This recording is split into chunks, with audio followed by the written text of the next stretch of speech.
Okay guys, this is hopefully the first video of many, but this is the first one that I'm doing, and hopefully not the last, and this is to help some of the new people who seem to be having trouble surviving in the wild.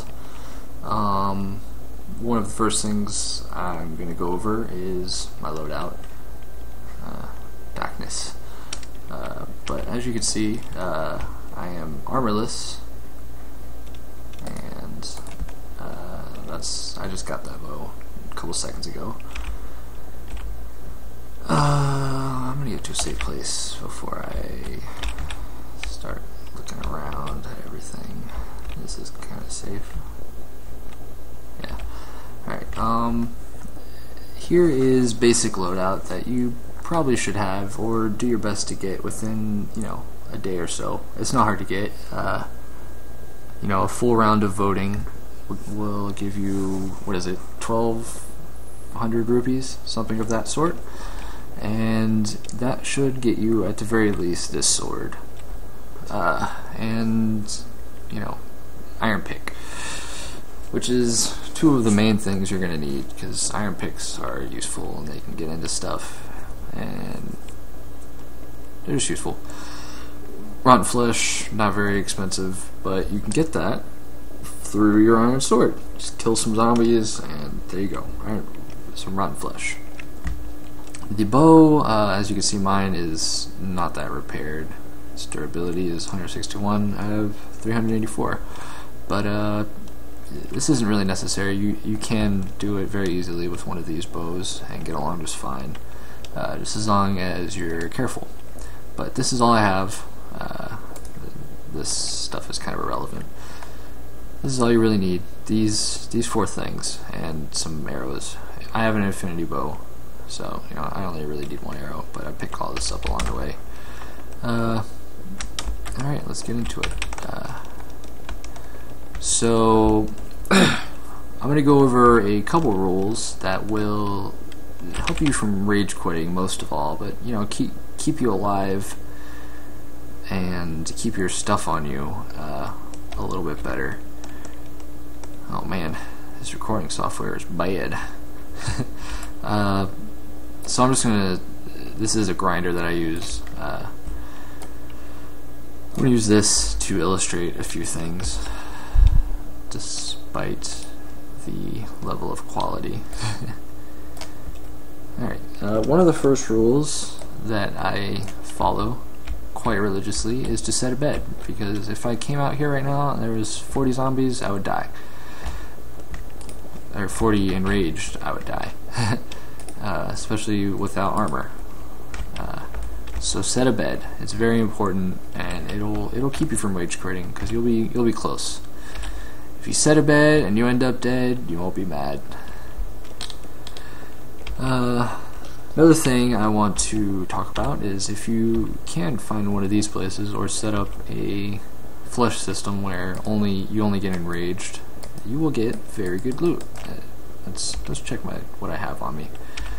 Here, we'll put this in one of these chests. All this is some of the loot that I've gotten over the past couple of days, so it shouldn't be too hard for you to also get that. Drop. So as you can see, not a lot of stuff. Bam. This is, I think there's like 6 or 7 enraged in here, and you can see my stuff filling up quite quickly with a looting 3 sword. You can do less. You can do a looting 1 and you'll still get this stuff just as easily. It just won't be as frequent. You don't even need looting, to be honest. I've done it with stone swords, especially when I was starting all this venture, and you'll get good stuff even without all the bangs and whistles. But just from a looting sword, Unbreaking 3, Power 1, a head, some shiny flesh, a bunch of arrows, Unbreaking 3, Power 2, Flame 2, and 4 zombie viruses. Whoa, wait. Yeah. Okay.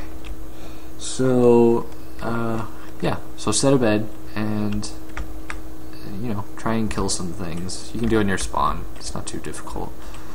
You don't even really need looting. Here's some of the stuff I've gathered in my travels. That and that. So yeah, set a bed and you'll do all right. I'm just gonna leave all this stuff here. I don't really need it. Just for the sake of posterity. This is a grinder I use, so you won't get that good rates unless you have your own little grinder or something. But let's say you find an enraged and he follows you. So they spawned over there. They're not that hard to run from, but I'm lagging, so it might be a little bit more difficult. You see, he's just kind of floating. So this is one example of using your environment, which is another point that is very important. Use your environment. Use your environment, use your environment, use your environment. Most of the enraged will get very befuddled in water or lava if you have fire res potions in your. It's a little bit more advanced, but lava works too. Any liquid, they will get confused and kind of just not know what to do. So it's very easy to kill them in this. And if it was a skeleton, I would be shooting him right now because he would be also shooting me. But it's not. It's just a regular old zombie, regular enraged zombie. There we go. There it is. So use your environment. One of the rules: set your bed. Another rule: use your environment. Or bring friends. That works too. If you have 2 or 3 friends with, even just this layout right here, pick bow, sword, food, and a couple arrows, you'll do just fine. 2 or 3 of them. They'll protect you. They'll watch your back, and they shouldn't get too aggregated around you. I'm gonna pause the video and go out to my wild base where we will see some. I can give you more points.